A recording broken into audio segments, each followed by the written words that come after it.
Do we? That's a good question. Do we? Okay. The first man stopped short in the clearing, and the follower nearly ran him over. He took off his hat and wiped the sweatband with his forefinger and snapped the moisture off.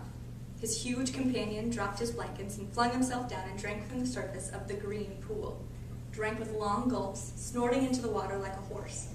The small man stepped nervously beside him. "Lenny," he said sharply. "Lenny, for God's sakes, don't drink so much."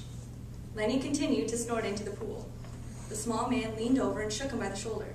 "Lenny, you're going to be sick like you was last night." Lenny dipped his whole head under, hat and all, and then he sat up on the bank, and his hat dripped down on his blue coat and ran down his back. "That's good," he said. "You drink some, George. You take a good, big drink." He smiled happily. George unslung his spindle and dropped it gently on the bank. "I ain't sure it's good water," he said. "Looks kind of scummy." Lenny dabbled his big paw in the water and wiggled his fingers so the water rose in little splashes.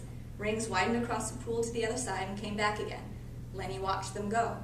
"Look, George. Look what I done."